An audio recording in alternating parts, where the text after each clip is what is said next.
भारत रत्न अजात शत्रु अटल बिहारी वाजपेयी जी का आज जन्मदिन है।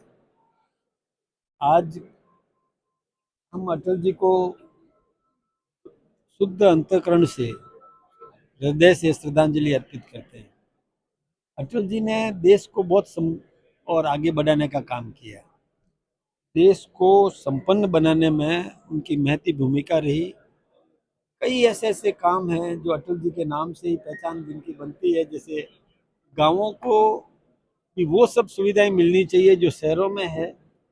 गांवों से लोग पलायन नहीं करें, इसके लिए प्रधानमंत्री ग्राम सड़क योजना ने गांव को भी सड़कों से जोड़ने का काम किया। इस देश में मेट्रो सिटीज को जोड़ने के लिए जो सड़कों का विस्तारीकरण का काम किया था कि दिल्ली से मुंबई, मुंबई से चेन्नई, चेन्नई से कोलकाता, कोलकाता से दिल्ली, ये सब काम भी हमारे देश के पूर्व प्रधानमंत्री अटल बिहारी वाजपेयी जी ने किए। वो अजात शत्रु इसलिए कहलाए गए कि राजनीति में विरोध हो सकता है, नीतिगत विरोध संभव है, लेकिन दुश्मनी नहीं होनी चाहिए। ऐसा एक संदेश ये देने का काम अटल बिहारी वाजपेयी जी ने ही किया। अटल जी से मेरे बहुत निकट के संबंध रहे हैं। हम अटल जी के कई कार्यक्रम हमने आयोजित भी करवाए। एक बार तो पाली के रेलवे प्लेटफॉर्म पर जाने के बाद हमारे वहाँ के एक वरिष्ठ कार्यकर्ता ने पूछा कि भोजन किया कि नहीं। उन्होंने कहा आपने पूछा ही नहीं। तो फिर मैं स्कूटर से घर जा कर के और टिफिन ला करके और प्लेटफॉर्म पर अटल जी को खाना भी, यानी इतने साधारण सरल इस हृदय के थे वो। यानी उन्होंने हमारी इस देश को समृद्ध करने के लिए पोखरण में परमाणु विस्फोट कराया और दुनिया को दिखा दिया कि हम किसी से कम नहीं है। कोई हमारी और कुदृष्टि करने की हिम्मत नहीं करे। हमारा देश भी सर्वशक्तिमान है, ये दुनिया को दिखा दिया। ऐसे हृदय अटल बिहारी वाजपेयी जी का दिन है और उन्होंने हमको बहुत प्रेरणा दी है। आज के दिन हमारे देश के प्रधानमंत्री आदरणीय नरेंद्र मोदी जी ने भी और खेल महोत्सव और उसका और आज समापन का कार्यक्रम भी रखा। खेल को प्रोत्साहित करने का काम किया। नई पीढ़ी में भी खेल भावना पैदा हो, खेल के प्रति आकर्षण भी रहे। खेल भावना का मतलब है कि हारने के बाद भी जीतने की ओर प्रयत्नशील रहना, निराश नहीं होना। ये बहुत ज़रूरी है। आज के नौजवानों में ये आवश्यकता है, क्योंकि नौजवान आज केवल केवल पढ़ाई पढ़ाई और इसी में रहेगा तो सहनशीलता की कमी उसमें आ जाती है। इसलिए खेल से सहनशीलता बढ़ती है, क्योंकि हार गया तो भी वो निराश नहीं होता, सहन कर लेता है। तो ऐसे ही छोटे मोटे इश्यूज आते हैं तो उसमें भी वो सहन कर ले, उग्रता नहीं रहेगी। ये बहुत ज़रूरी है, आज की आवश्यकता है। मैं प्रधानमंत्री जी का भी बहुत बहुत धन्यवाद देना चाहूँगा और मैं इन हमारे जनप्रतिनिधियों का और अधिकारियों का भी मैं धन्यवाद देना चाहूँगा कि उन्होंने भी हमारे नौजवानों को प्रेरित किया और इतना बड़ा आयोजन किया यहाँ पर। निश्चित रूप से विद्यार्थियों के भी, खिलाड़ियों के भी उज्जवल भविष्य की कामना के साथ बहुत बहुत दांगा प्रकरण चल रहा है, उसको लेकर के पार्टी की ओर से देखिए, मैं एक बात आपसे बताऊं, राजनीति में शुचिता बहुत जरूरी है, आदर्श व्यवहार जरूरी है। जनता अपेक्षा करती है, जनप्रतिनिधि को चुन के भेजती है तो जनता उससे उम्मीद करती है कि ये स्वच्छ शासन देगा। देखिए, ऐसा पहले एक बागीडोरा के और उस पार्टी के बीटीपी के एक विधायक जय कृष्ण पाटीदार ने बहुत गलत काम किया था।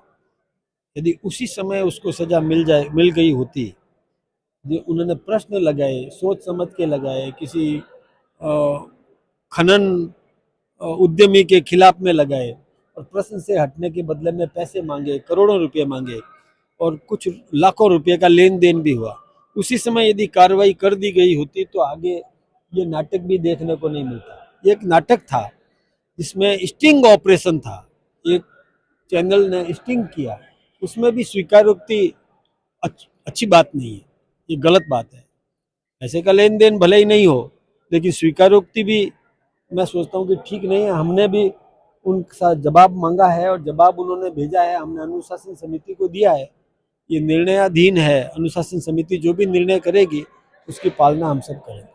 सर, एक तरफ है जो कि सुप्रीम कोर्ट 100 मीटर से ऊंची जो पहाड़ियां हैं उन पर खनन को लेकर के रोक लगा रही है, और 100 मीटर से नीचे पहाड़ियां उनको जो कि खनन के लिए किसी भी समय खोलने का आदेश भी दे सकती है। तो और आपने अभी देखा हाल ही होगा में कि हमारी हाल ही में सरकार सर 50 पट्टे भी सरकार ने जारी किए हैं। गहलोत जी का कहना है कि दोहरी राजनीति जो अपना रही है। देखिए, इस तरफ से गहलोत कैसे साहब ने अरावली पहले आदेश पढ़ा नहीं। आप ऐसा करें, मैं केवल मेरे कहने से नहीं, किसी भी जागरूक नागरिक से आदेश पढ़वा दो, किसी भी बुद्धिमान से, वकील से पढ़वा लो, वो भी मानेगा कि हमारी सरकार ने ऐसा कोई काम नहीं किया है कि जिससे अरावली को कोई हानि पहुंचे। अरावली हमारी राजस्थान की जीवन रेखा है, हिंदुस्तान की जीवन रेखा है। ये देखिए, जो कोई भी दूर, अरावली से कई किलोमीटर दूर कोई गांव में कोई पहाड़ी है, उसको वो भी अरावली ही माना जाता है। लेकिन खनन का जो आदेश मिला था पहले, वो उसके लिए था, अरावली की पर्वत श्रेणियों में से नहीं है। आपको पता होगा, कईयों को पता होगा कि अरावली के अंदर से रास्ता निकालना भी मुश्किल होता है। एक गांव से दूसरे गांव जाने के लिए यदि रास्ता चाहिए तो अरावली में से रास्ता मिलना बहुत कठिन है, बहुत मुश्किल से परमिशन मिलती है। तो खनन की तो परमिशन देने का तो सवाल ही नहीं उठता। ऐसा कुछ भी नहीं था, ऐसा कुछ भी नहीं है। और अब तो बहुत क्लियर हो गया कि हमारी सरकार ने क्लियर कर दिया कि किसी भी प्रकार से अरावली में 1 इंच भी खनन की अनुमति नहीं मिलेगी। ये जो दूर की पहाड़ियां होती है, जिनमें ये जो 100 मीटर का जो आदेश था, ये 100 मीटर का भी गहलोत साहब ने, मैं क्लियर कह रहा हूं आपको, 2002 में राजस्थान के मुख्यमंत्री अशोक गहलोत जी थे, उनके पूरे मंत्रिमंडल ने ये प्रस्ताव लिख करके मंत्रिमंडल के हस्ताक्षर से ये भेज दिया था केंद्र को, ये भेज दिया था सुप्रीम कोर्ट में। अब वो किस मुंह से बात करते हैं? जिन्होंने खुद ने ये किया, पाप तो उनके हैं, हम पर क्यों आरोप लगाते हैं? ये मैं क्लियर कट कह रहा हूं, यदि गलती हो तो मेरे से बात कर ले।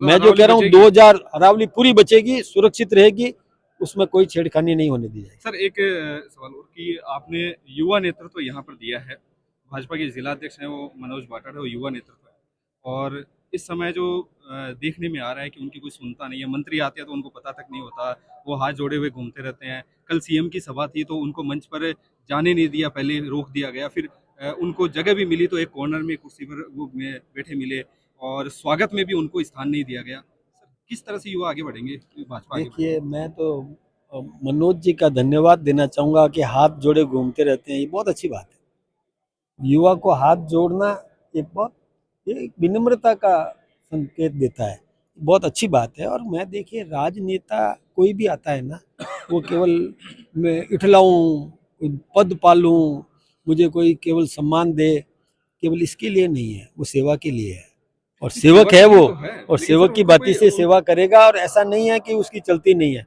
हम उसके मैं आज राज्यसभा का सदस्य भी हूँ, राजस्थान में भारतीय जनता पार्टी का प्रदेश का अध्यक्ष भी हूँ, तो उनके एक टेलीफोन पर भाग के आया कि नहीं, उनके कहने के अनुसार काम करता हूँ कि नहीं करता हूँ। हमारी सरकार भी करती है, सब काम होते हैं। कभी मुझे भी नहीं मिलता, कभी किसी को भी नहीं मिलता, तो इसमें क्या हो गया? कोई चिंता नहीं है। हम केवल इठलाने के लिए नहीं है, हम सेवा के लिए, सेवा करना ये हम अपना कर्तव्य समझते हैं। हमारे बस एक